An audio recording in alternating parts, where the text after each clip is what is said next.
Ya, kita melanjutkan pembelajaran bahasa Indonesia untuk khusus kelas 12 IPA 3. Nah,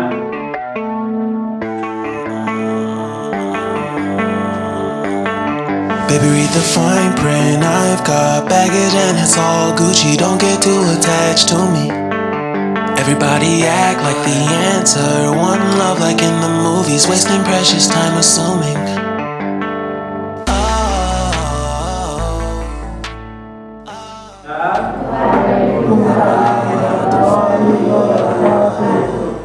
baiklah, bertemu lagi dengan Bapak di sini.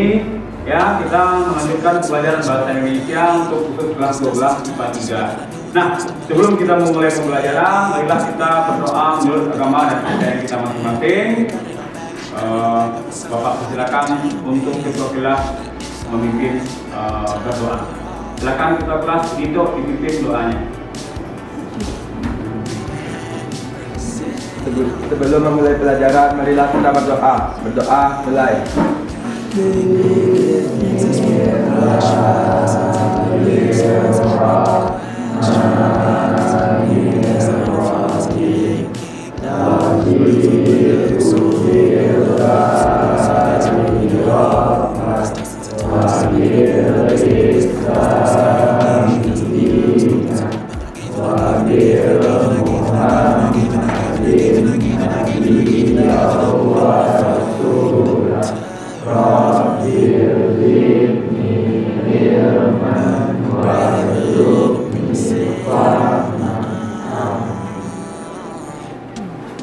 Oke, kita absen masing-masing dulu ya, anak-anak Bapak yang tidak hadir maupun yang hadir. Yang pertama, Abdul Rashid Hawari. Hadir, Pak. Aditya Warman. Sakit ya. Agnes Monalisa Indri. Hadir. Ahda Arida. Sakit apa tidak ada kabar? Tidak ada kabar. Kalau sakit ada suratnya? Ada suratnya, nak? Tidak ada suratnya. Oke, apa ya? Terus Al-Fatih Habibie, Alisa, Apriliawati, Aulia Ditani, tidak ada kabar. Alfa juga. Aurora Pradiba, Brian, Kofifa, Garmengo, Azimatul Karimah, Inaya, Lauda dan Laudi, Lovely Bunga Melati, Muhammad Rehan, Maulidil Hamdi. Itu aja ya. Kita lanjut pembelajaran kita, Ananda, yaitu pelajaran bahasa Indonesia. Untuk hari ini kita akan mempelajari masih pada novel, tetapi dengan KD yang berbeda, yakninya KD 3.9 dan 4.9. Nah, sebelum kita lanjut ke sana, pada pembelajaran yang lalu kita sudah masuk pada menginterpretasi pandangan pengarang atau menafsir pandangan pengarang terhadap sebuah novel. Nah, dari novel yang telah Bapak berikan di awal semester kepada Ananda untuk dibaca, yaitu novel Negeri Para Berdebat. Nah, apa-apa saja yang terkandung atau nilai-nilai yang terkandung pada novel Negeri Para Berdebat itu, Ananda? Siapa yang bisa menjawab? Cukup satu orang saja. Nilai apa yang terkandung? Ayo. Udah lupa pelajaran dari Bapak Dedi minggu kemarin? 2 pertemuan loh. Ya, menafsir pandangan pengarang. Apa saja nilai yang kita bisa ambil? Ya, silakan Agnes. Iya, nilai eksplisit. Nah, kita lebih ke spesifiknya gitu, lebih kepada rinciannya. Nilai eksplisit, nilai apa yang masuk di dalamnya? Apa yang bisa kita temukan pada pembelajaran yang telah kita pelajari kemarin? Apa saja? Bagaimana sih si Thomas itu diceritakan oleh pengarang? Orang yang gigih di dalam bekerja. Nah, itu termasuk pada nilai yang bisa kita temukan. Jadi untuk kedepannya buku itu dibaca lagi ya, jangan sampai tidak dibaca. Baiklah Anda, kita masuk pada pembelajaran kita, yang ini adalah menganalisis isi dan bahasa novel. Selanjutnya KD pasangannya merancang novel atau novel dengan merapikan isi dan bahasaan. Nah, ini dibagi kepada 2 pertemuan. Pertemuan yang pertama, hari ini selama 90 menit kita khusus untuk membahas isi dan kebahasaan pada novel, khususnya pada novel Negeri Para Berdebat. Nah, Sebelum nanti kita libatkan di dalam pembentukan kelompok, coba kita perhatikan contoh ya atau apa saja sih isi di dalam kebahasaan dalam sebuah novel. Nah, silakan diperhatikan link yang telah Bapak kirimkan pada grup WA ya di dalam bentuk barcode atau dalam sebagian di share dalam berbentuk link. Ada ditemukan? Coba kemarin sudah kita sepakati untuk membawa gadget atau gawainya. Bagi yang lupa atau yang tidak membawa gadget atau HP-nya, silakan ditonton tayangan pada Infokus di depan. Ya. Ini sudah kebahasaan tambahannya ya. Yang tadi yang pertama unsur pembangun, terus ada unsur kebahasaan. Setelah itu ada unsur pembangun intrinsik sudah diterangkan tadi melalui tayangan video ya. Berikutnya unsur ekstrinsik. Nah, unsur ekstrinsik nanti ada tambahan, ya, ada tambahan. Biasanya itu ada nilai-nilai. Nah, nilai-nilai itu yang bagaimana? Nilai-nilai itu masuk pada nanti nilai sosial, tokoh, pengarang dan segala macam, ya. Terus ada nilai keagamaan yang diangkat, ada nilai pendidikan dan segala macam. Nah, itu sudah Bapak susun nanti pada LKPD kita masing-masing. Nah, sekarang ya, karena waktu kita yang terbatas, Bapak ingin kita membentuk kelompok ya dengan Bapak yang membaginya secara numerik. Jadi di sini ada sekitar 20 orang kita bagi menjadi 5 kelompok. Satu kelompok ada 4. Ini tadi ada tambahan ya, jadi dari 20. Nah, satu kelompok ada 4 orang. Bapak hitung 1 2 3 4 berarti yang satu sama yang satu ya, atau Bapak panggil saja lah 1 sampai 5 siapa orangnya, 5 sampai 10 siapa orangnya. Silakan duduk per kelompok. Bisa dipahami? Bapak. Bisa dipahami? Bisa, Pak. Untuk isi dan kebahasaan teks novel itu sudah bisa dipahami? Sudah bisa dipahami? Nah, langkah kerja kita setelah dibagi kelompok, yang pertama ya, silakan Anda barcode LKPD yang telah Bapak kirimkan ke WA masing-masing. Maksud Bapak ke WA grup, ya, silakan di barcode di sana atau linknya diklik. Ikuti tautannya untuk mengetahui apa sih ya lebih dalam isi dan kebahasaan dari novel. Terus yang pertama, yang kedua, di LKPD itu dibagi 2. Nah, isi khusus untuk intrinsik dan ekstrinsik. Yang kedua, LKPD yang kedua itu khusus untuk kebahasaan. Nah, jadi sudah ada formatnya. Anda tinggal mengetik menggunakan gawainya masing-masing. Nah, dalam ini kalau kita kerja kelompok, ya cukup 1 orang jadi ketua, pilihlah 1 orang jadi ketua, 1 orang nanti menjadi sekretaris yang akan membantu untuk mengetik, dan yang lainnya menjadi pemikir, ya, tahu pemikir, mencari nanti apa-apa saja unsur intrinsik dari novel Negeri Para Pedebah yang sudah Bapak kirimkan tadi. Nah, anakku sayang, ya, kalau sudah keluarkan, sudah. Sekarang sudah tahu kelompoknya? Ya, bentuk ketua kelompok. Bentuk ketua kelompoknya siapa? Silakan dibuka pada WA group sudah Bapak kirim kemarin LKPD-nya. Silakan diklik. Sudah bisa ditemukan? Ada di sana pilihan barcode, ada 2 buah. Boleh pilih salah satu. Kalau sudah pilih 2-nya nanti paketnya habis. Ya, silakan dipilih salah satu. Setelah Anda pilih salah satu, silakan dikerjakan tugas yang telah Bapak perintahkan pada LKPD tersebut. Nah, untuk pengerjaan tugas agar menghemat waktu nanti kita akan presentasi. Bapak berikan waktunya 20 menit untuk bekerja dengan kawan. 25 menit ya, 25 menit untuk bekerja dengan kawan. Waktu dan tempat Bapak silakan. Ayo. Ada yang ragu? Silakan bertanya ke Pak Dedi.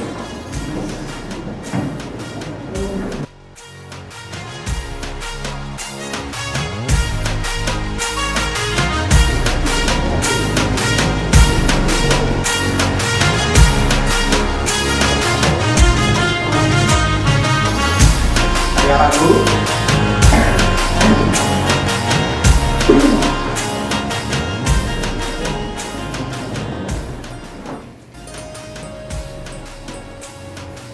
Satu kebahasan itu untuk satu kekeluargaan yang kamu gunakan. Boleh menggunakan media internet sebagai tambahan dari jawaban. sumber referensi kita ya, bukan saling habis, tapi untuk referensi saja.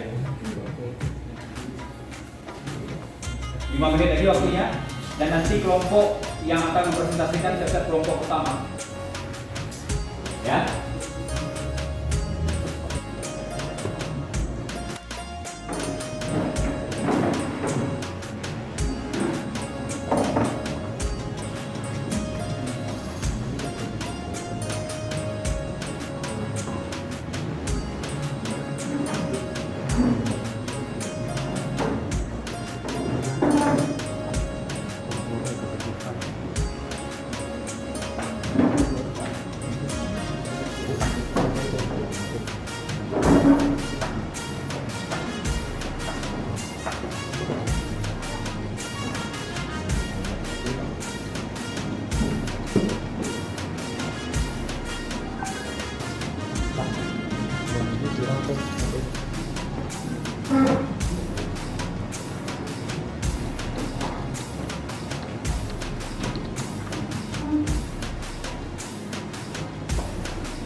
Jadi silakan dipresentasikan, tapi karena kondisi kita terbatas, ya langsung saja dipresentasikan di sana, ya tidak usah di depan sebentar, ya.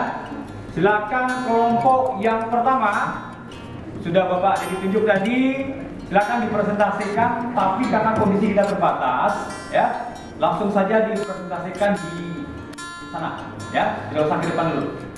Oke. Siapa yang mewakili? Dito atau apa?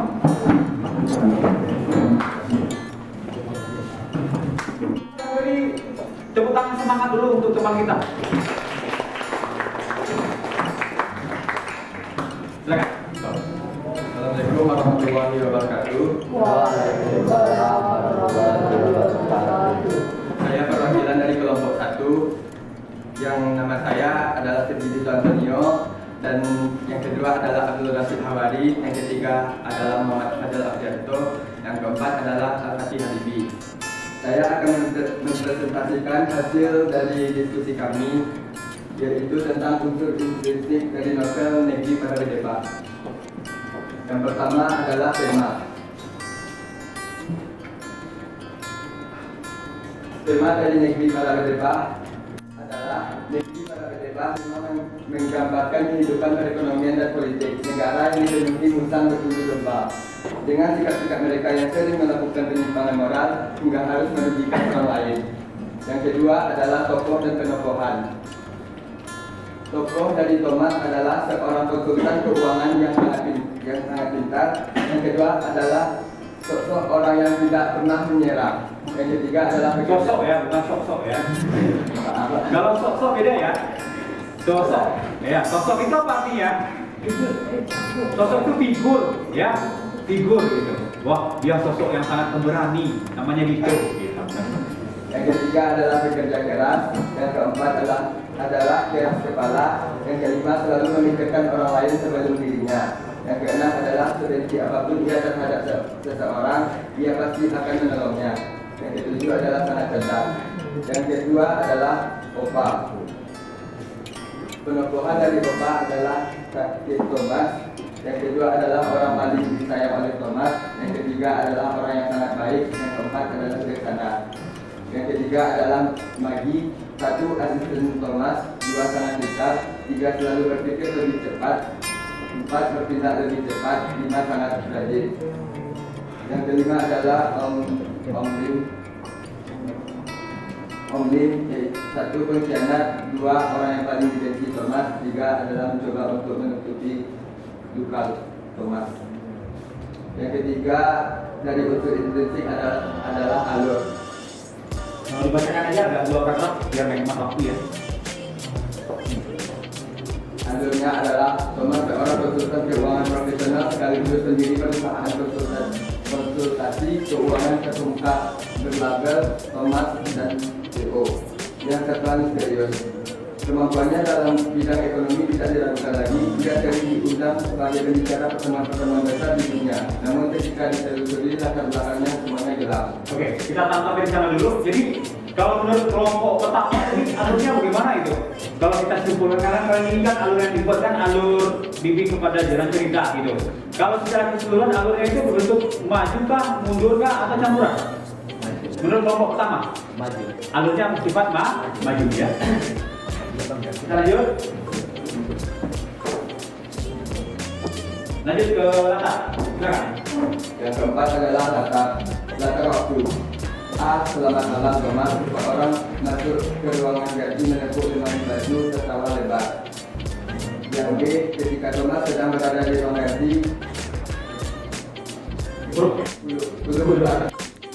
bertarung untuk mempersiapkan dirinya pertarungan.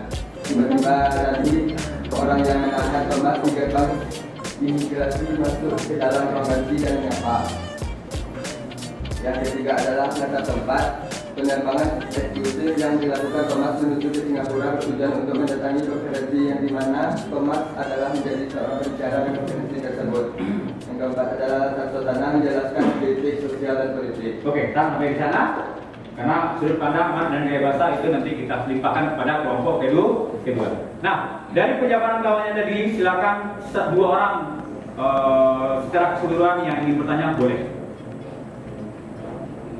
Silakan dua orang pertama. Mereka yang bertanya akan Bapak berikan nilai tambahan atau nilai bonus. Silakan ditanyakan dari apa yang disampaikan oleh kawannya tadi. Yang pertama, unsur kritiknya bersifat apa itu yang pertama? Ada menentukan tema. Yang kedua apa lagi? Penokohan. Yang ketiga, latar. Nah, dari yang ketiga itu silakan kalau ada yang ingin bertanya. Yuk. Tidak bisa dua orang, satu orang lah. Silakan, satu orang bertanya. Yuk.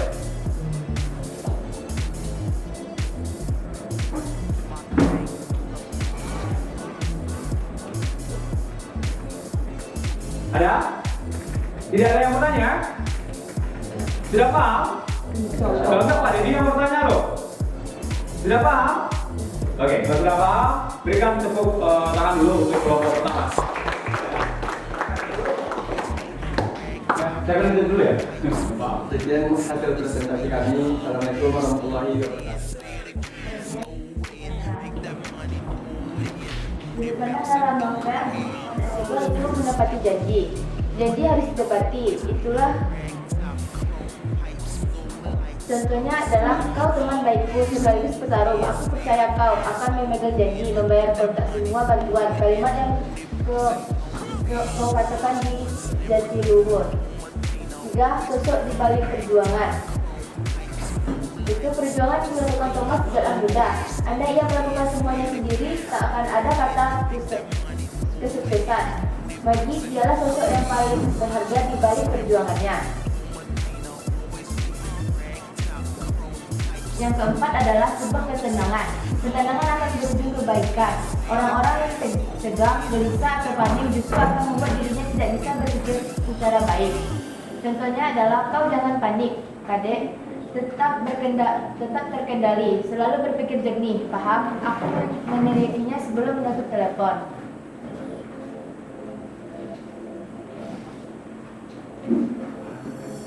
Yang keenam itu kewaspadaan.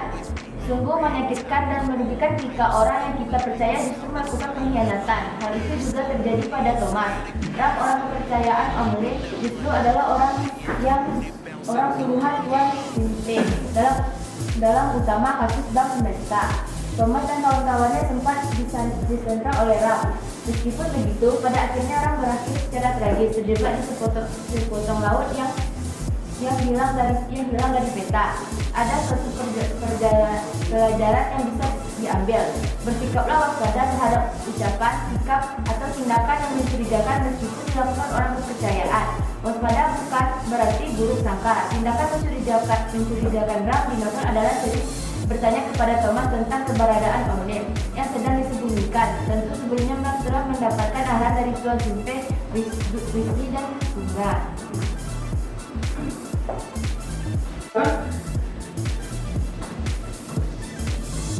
Pak, sudah paham dong? Awas ya, nanti ditanya. Oke, silakan di.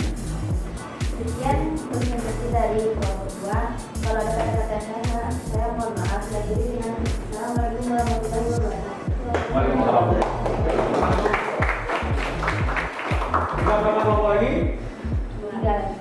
Tinggal 2 lagi. Ya, tinggal 2 lagi. Nah, kelompok ketiga. Silakan dengan menampilkan nilai-nilai yang terkandung. Apa saja yang terkandung? Minimal 2 yang terkandung disampaikan. Oke? Silakan kelompok kedua sambil ke depan. Nilai-nilai yang terkandung. Raffi silakan ke depan untuk nilai yang terkandung. Tepuk tangan buat Raffi dulu, kelompok ketiga. Siap-siap, nanti kelompok terakhir, kelompok keempat. Ya, kelompok keempat, kelompoknya Zara untuk menampilkan. Ya, silakan. Kelompoknya Zara khusus kebahasaan ya, khusus kebahasaan. Silakan Raffi.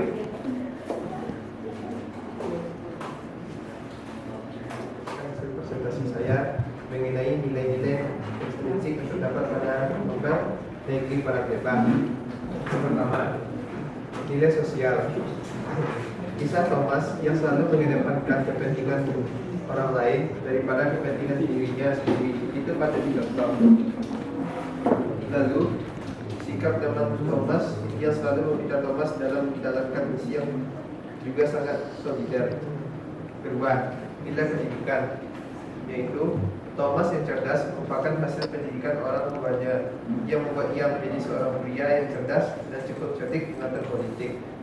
Yang ketiga, nilai moral. Nilai moral yang terkandung dalam novel ini bagaimana Thomas mengambil sikap dalam bertindak tidak tergesa-gesa dan penuh strategi yang sangat baik sekali. Ya, silakan satu pertanyaan. Udah mau kelompok ketiga ya, mau kelompok keempat lagi gitu, tapi belum ada yang bertanya. Silakan. Satu orang harus bertanya. Kalau tidak, pada ditunjuk orang yang akan bertanya. Ayo, silakan.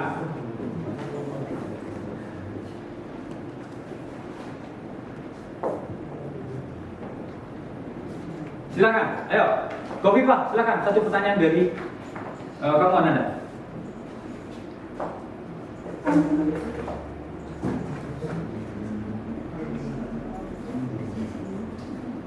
Silakan nak.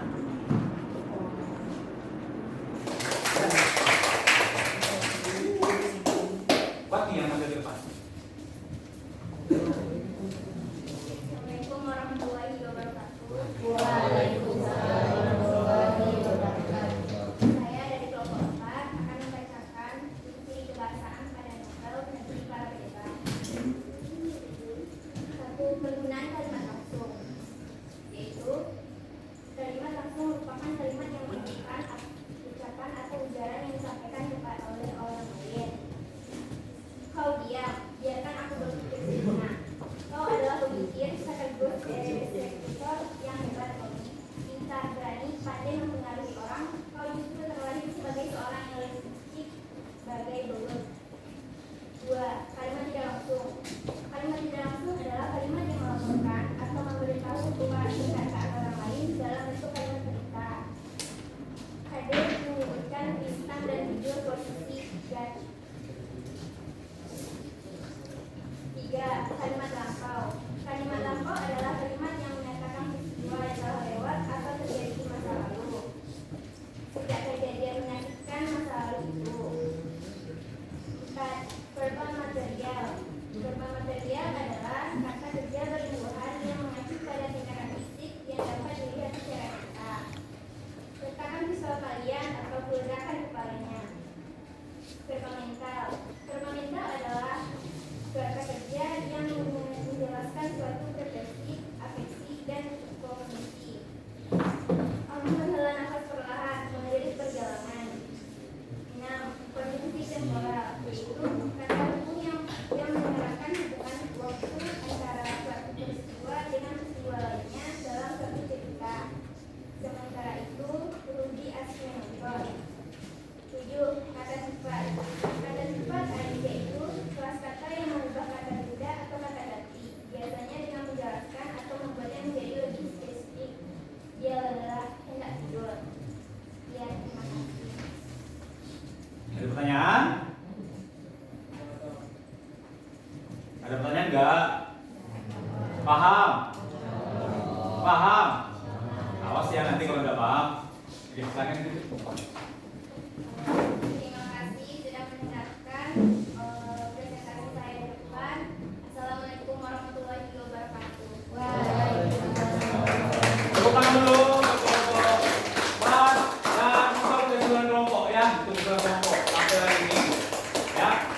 karena komisi yang terbatas, waktu tidak bisa sesuai dengan apa yang kita harapkan, itu makanya kita banyak dari kesimpulan saja tadi. Berikutnya ada ya tugas yang telah dibuat per kelompok mohon dikirimkan ke grup WA atau japri ke WA-nya Pak Dedi lengkap dengan nama kelompok. Nama kelompok itu berdasarkan abjad boleh atau nomor saja 1, 2, 3, 4. Terus nama-nama anggota ya. Setelah itu tugas yang Anda buat tadi ya. Kalau ada kesalahan silakan diperbaiki kembali. Lalu setelah itu dikirimkan. Nah, untuk merefleksi pembelajaran kita, jadi pada pertemuan pertama di KD 3.9 dan pasangan yang 4.9 paham, boleh bertanya sama Pak Dedi, boleh kepada Pak Dedi, masih ada yang kurang paham nggak tentang unsur intrinsik? Nah, sebelum nanti gagal paham, ya. Terus unsur kebahasaan masih paham nggak?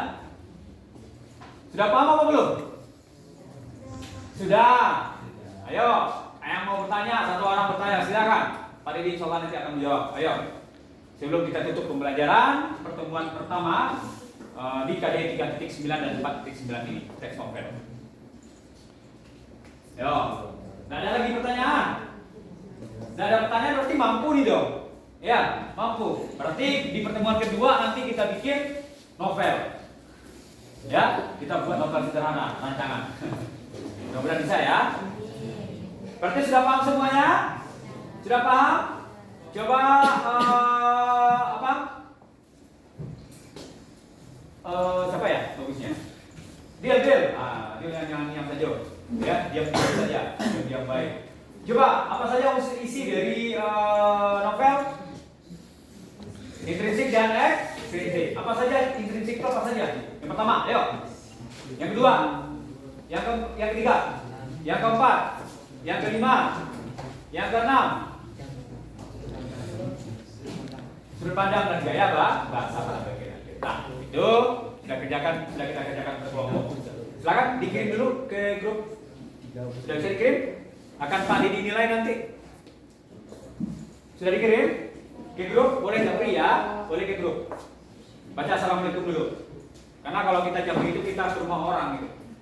Menyapa dulu ya Nanda ya. Baiklah, kalau sudah dikirim, ya Bapak cukupkan pembelajaran hari ini. Untuk pembelajaran minggu depan, kita masuk kepada pertemuan kedua masih pada KD 3.9 dan 4.9. Khusus minggu depan itu 4.9 kita keterampilan. Kita merancang sebuah novel. Jadi jangan dibayangkan oh Pak bikin novel Pak 400 halaman, jangan dibayangkan dulu. Kita merancang dulu berdasarkan nanti unsur intrinsik dan ekstrinsik serta penokohan nanti. Ya, nah kita rancang, mudah-mudahan nanti kita bisa membuat novelet sederhana atau rancangan novel sederhana. Bisa? Bisa dipahami? Baiklah, kalau sudah bisa dipahami, kita tutup pembelajaran hari ini. Silakan ketua kelas dipimpin doa penutup kita. Ayo. Sambil berdiri dong, ketua. Ya. Sebelum kita mengakhiri pembelajaran hari ini, maka mari kita sama-sama mengucapkan Alhamdulillahirabbil alamin.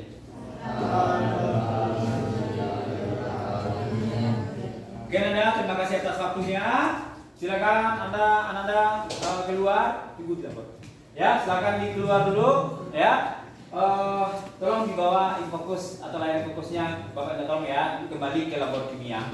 Terima kasih atas waktunya. Assalamualaikum warahmatullahi wabarakatuh.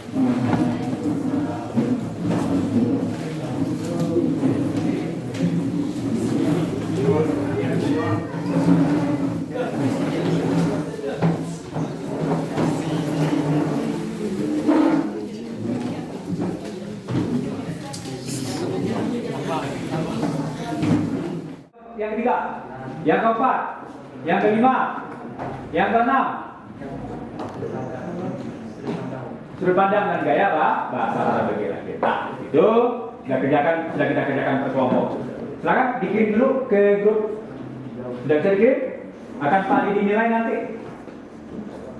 Sudah dikirim? Ke grup boleh japri ya, boleh ke grup. Baca assalamualaikum dulu. Karena kalau kita japri itu kita ke rumah orang gitu. Menyapa dulu ya Nanda ya. Baiklah, kalau sudah dikirim, ya Bapak cukupkan pembelajaran hari ini. Untuk pembelajaran minggu depan, kita masuk kepada pertemuan kedua, masih pada KD 3.9 dan 4.9. Khusus minggu depan itu 4.9 kita keterampilan. Kita merancang sebuah novel. Jadi jangan dibayangkan, oh Pak bikin novel Pak 400 halaman, jangan dibayangkan dulu. Kita merancang dulu. Berdasarkan nanti unsur intrinsik dan ekstrinsik serta penokohan nanti. Ya, nah kita rancang, mudah-mudahan nanti kita bisa membuat novel yang sederhana atau rancangan novel sederhana. Bisa? Bisa dipahami? Baiklah, kalau sudah bisa dipahami, kita tutup pembelajaran hari ini. Silakan ketua kelas dipimpin doa penutup kita. Ayo, sambil berdiri dong, ketua. Ya. Sebelum kita mengakhiri pembelajaran hari ini, maka mari kita sama-sama mengucapkan Alhamdulillahirrahmanirrahim. Oke Anda, terima kasih atas waktunya. Silakan Anda keluar, tunggu di dapur. Ya, silakan keluar dulu. Ya, tolong dibawa infokus atau layar fokusnya, Bapak minta tolong ya, kembali ke labor kimia. Terima kasih atas waktunya. Assalamualaikum warahmatullahi wabarakatuh.